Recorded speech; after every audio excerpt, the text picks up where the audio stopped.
I'm like really nervous about this. Well, we can always do it over and over and over. Yeah, but it's like, you know, when I talk about this with other people, I get the urge to cry a little bit. I'll cry with you. It'll be fine. Cause like, it's personal and like, I hate talking about this. Like, I'm glad this is finally happening though, cause I don't know.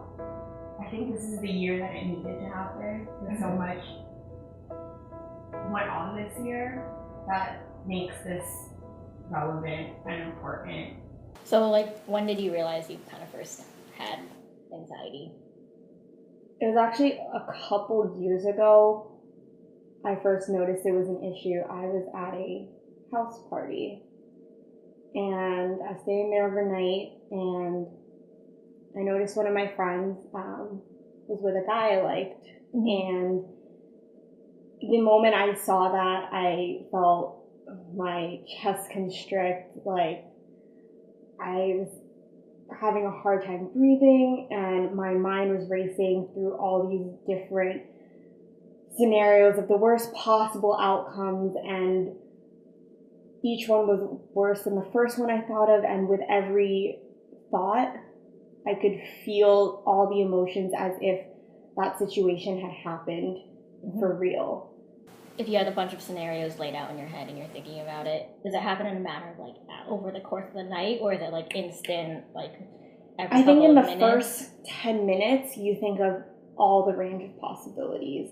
And then you start battling with yourself like, oh, that can't happen. That's not real. But then there's another part of you that starts going, yes, it is real. This can happen. And this is why. And you start developing all these different scenarios for yourself, and like these storylines that aren't real, have never happened. Right. But your mind just automatically jumps 5 steps ahead to a story that doesn't exist. And you're all of a sudden panicking like it's real.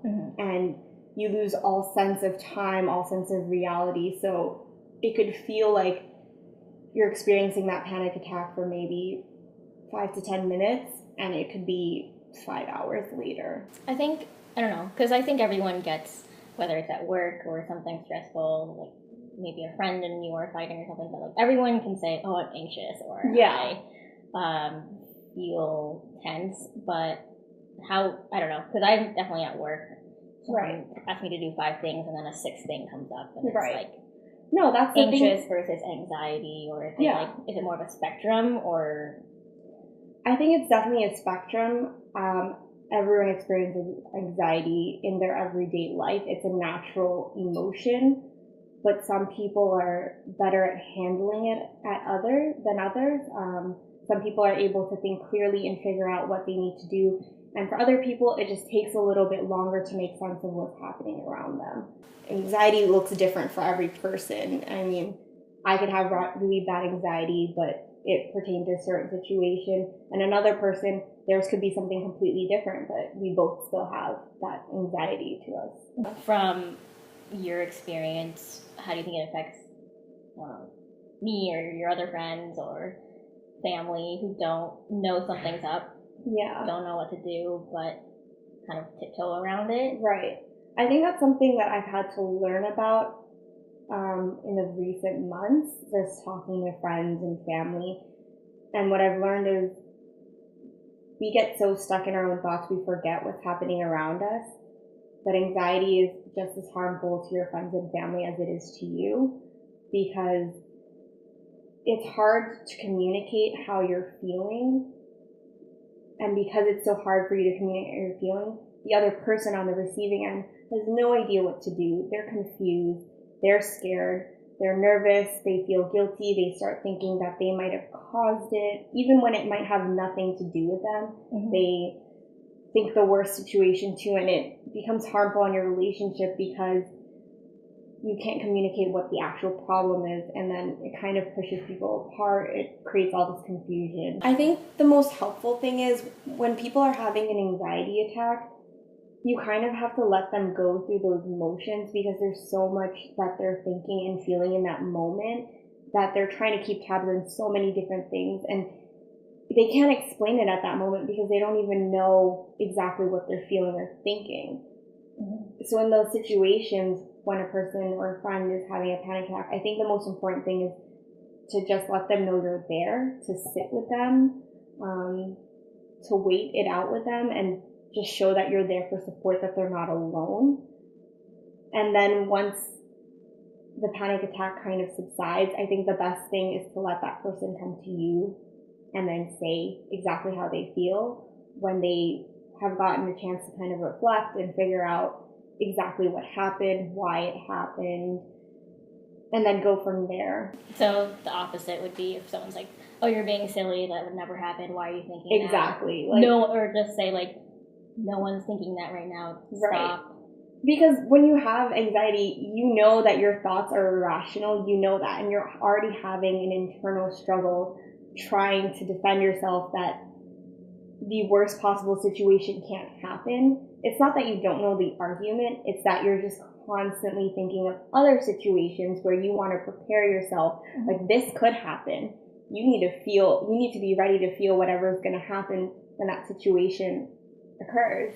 For you personally, are there certain triggers or things that will, cause a panic attack, or things that will make you the most anxious, whether it's something at work or something outside of work?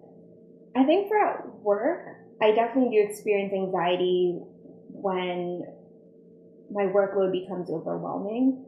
But in a way, I feel like anxiety helps me in that situation, because now I'm anticipating what my client might need, what my team might need, and it helps me over-prepare and make sure that our work is seamless and that we don't have any delays or lags in our workload. And so in ways that helps me, but when it comes to social interactions, it's completely different. It's hard when you're with your friends and you anticipate situations of loneliness, rejection, or abandonment.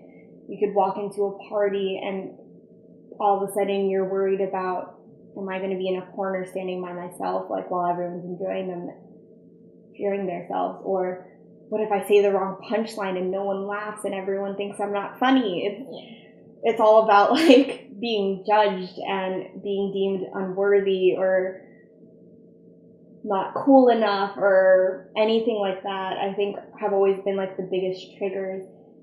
And I think the reason why it's always been hard to figure out those situations is because you know that people love you and care about you, but you don't know what they're thinking, you don't know what they're going to say, and so you jump to all these different assumptions and conclusions, and that's where the panic attack starts to happen. So it's more the fear that if you say the wrong thing or do the wrong thing, they're going to push you away. Like, no, why did you I don't like her? you. I don't want to hang out with you. Why is she here?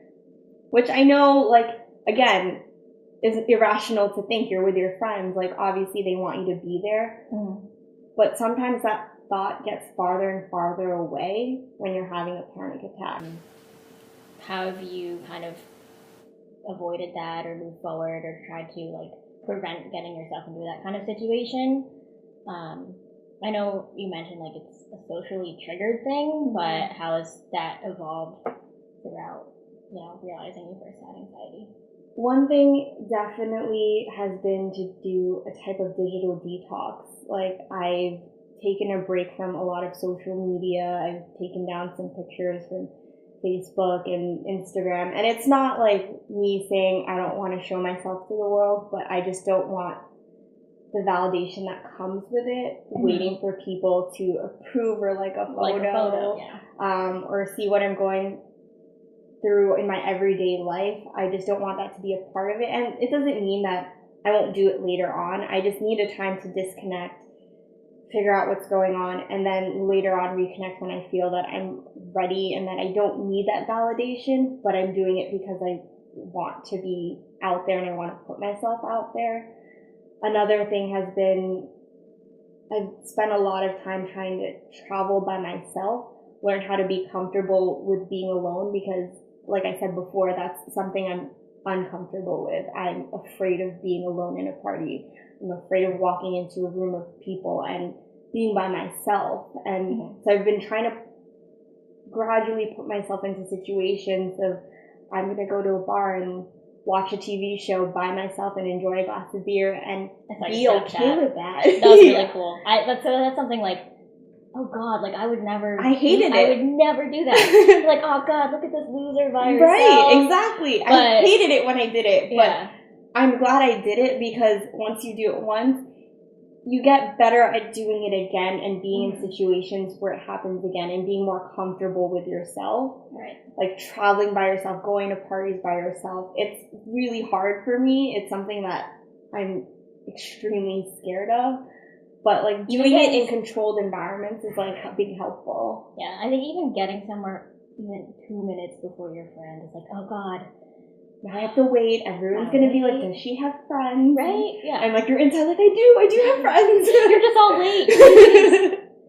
Exactly. So that has been really helpful. And another thing is talking with my friends when I can sense a situation coming up, when I can tell that I'm going to have a panic attack and I feel like everyone's looking at me, and telling a friend, I don't feel comfortable. I'm scared right now.